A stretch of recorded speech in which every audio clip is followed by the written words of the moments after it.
Hi everyone, thank you for joining us at SGTV. We are joined by a very special guest, Cathy from Little Miss Electrical.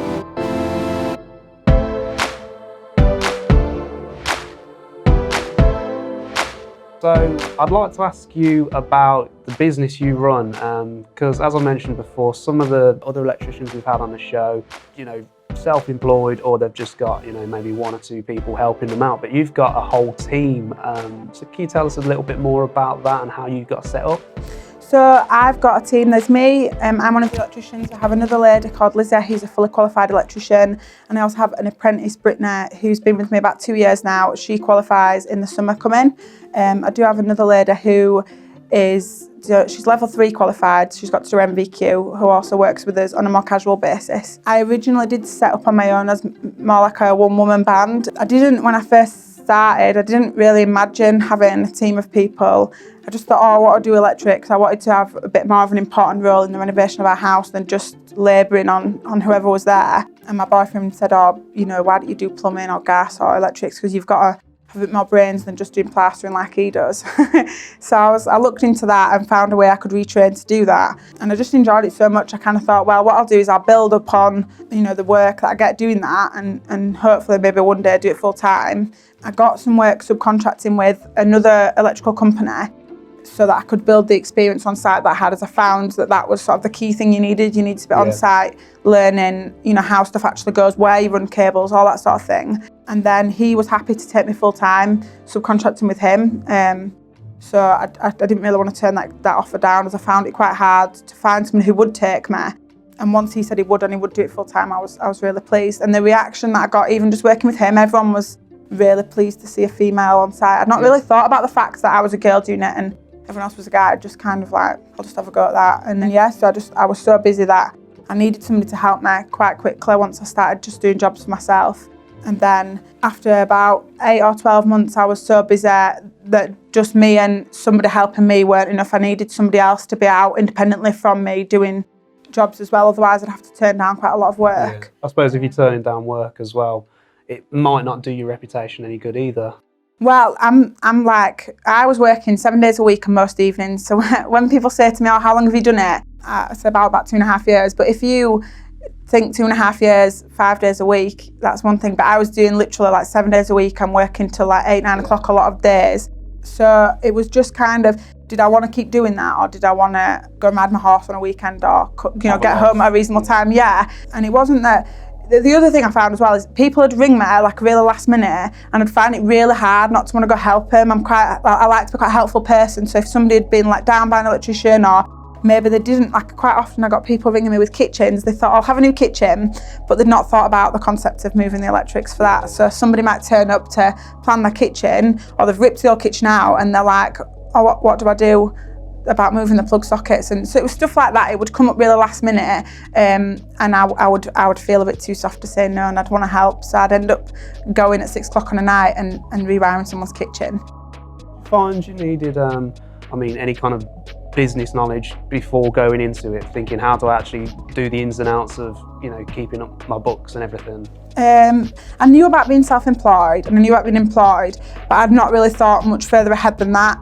My boyfriend's a self-employed plasterer, and he's been self-employed since he was about 19, and I was with him for a couple of years before I retrained, so I was quite aware of what self-employed people did differently to employed people, but I'd not really thought any further ahead than that really. And when I first set up and was self-employed, it was pretty straightforward, but once I employed, say, my apprentice, for example, I was like, oh wow, this is there's quite a lot you've got to do in terms of national insurance, pension. It changes the way that you need to do your accounting. When I took on another fully qualified electrician who's got quite a substantial, I needed to provide her with a van, I needed to provide her, obviously being an employer, I needed to provide her with some tools. So I suppose the cost implication of employing somebody who's independent of you is so different to just having someone who tags along with you. Apprenticeship level, it's a massive sort of responsibility that I don't think I ever could have sort of anticipated what that would be like. Yeah, that sort of answers my next question. Were there any things in particular that you wasn't aware was going to happen, things that might have taken you by surprise in setting up a business? I think the main thing is probably with employing people, like I said, mainly someone who's independent of me, and actually employing them, because you can subcontract people to you, which I think is the way a lot of people do it, and is probably the most straightforward thing to do. But because when I decided I was going to take on another female electrician, I wanted to make it so that it was like if you were a female electrician for a company that specialises in offering female electricians sort of as their niche, I wanted it to be like not better, but have more benefits than maybe just going and working for another big company. Like the previous company she worked for, you know, there was nothing beneficial to her being female to that company other than, you know, what attributes she might have that were different to just a guy doing it. Whereas with us, because we sort of focus around the fact that we do have female electricians, you know, I wanted her to be happy that she got a good salary, that she got good benefits. You know, we got a new van for her, so you know that was she was the first person to drive that van and things like that. So the cost implication of that, when I kind of thought, oh yeah, it's this much or that much, you know, did a rough calculation in my head, offered her a job, and then when I actually sat down with a spreadsheet 3 months later and thought how much it's actually costing me, I was like, oh my God, I've well underestimated this. But I suppose that's just planning stuff. And when I was so busy and working 7 days a week and trying to get somebody else in, having time to be able to put all that planning into place. Like people always talk to me about business plans, and I was like, business plan, whatever, I'm just an electrician, I just go out and do electrical work and get paid, what's the plan? You know, but when you are looking at upscaling, then a business plan is something you really need to think about, which looking back now, kind of wish I'd put more time into that. Because I'm kind of doing it all now when, again, we're still really busy. And the thing is, when you take on more staff, you've got more capacity, you end up taking on more business, which then doesn't really solve the problem of you having so much business. It just kind of like calm it for like a short period of time, but then you just end up with the same thing coming back again, I suppose. I mean, it sounds like you're quite lucky in the fact that like your boyfriend had got so many years experience working for himself, so someone you could rely on for advice. Say if there's someone out there who maybe doesn't have a friend, a boyfriend, anyone that they can rely on to give them a bit of advice on, you know, the ins and outs of being self-employed. I mean, what sort of advice would you give to them? Well, that's something that, to be honest, I've thought about that quite a bit before. So I've had quite a bit of help from the NIC, EIC, who offer a Jobs for the Girls scheme, which is they will support you in so much, not necessarily setting up on your own, but like they helped me with funding for a course.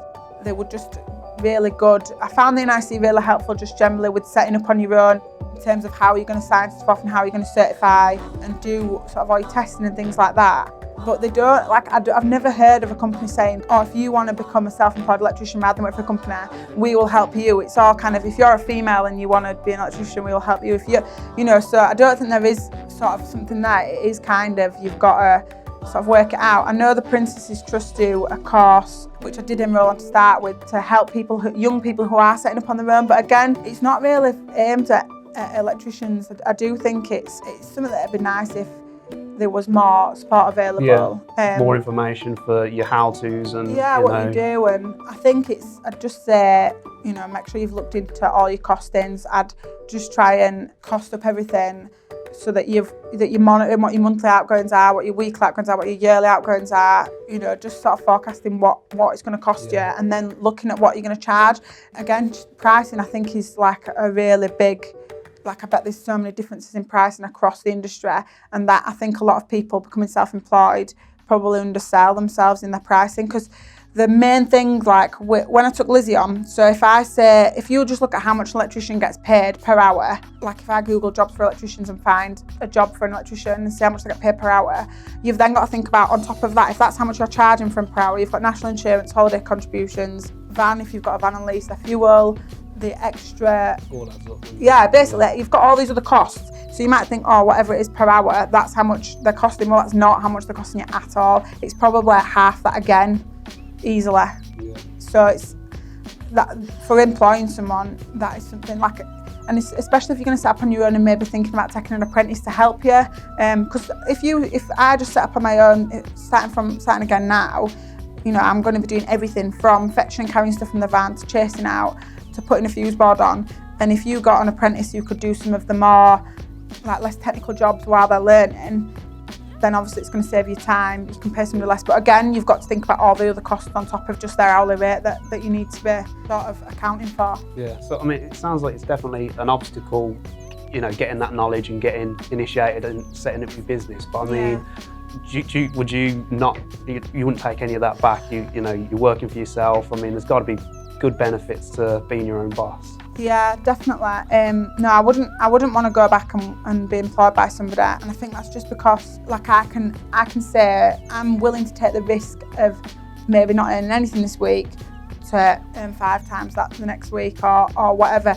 I suppose because I get a lot of, like, I'm really driven and I get a lot of, I don't know what the word is, but it's like satisfaction, yeah, from sort of taking a bit of a risk and going out there and trying to sell myself and my business as much as I can and seeing the rewards come in. But it's not easy. Like, I've never ever been as stressed in my life as I have been since I set up on my own and employ someone, and I never ever dreamed that someone could be that stressed. But it's just you know, it's definitely worth it. It's just whether it's for you or not. If you know, if it's for you and that is how you thrive, then yeah. I know a female plumber who, she works for Stopcocks, who are a female plumbing company, and they have a different setup. They franchise to their staff and then they're self-employed, so they like use all the branding.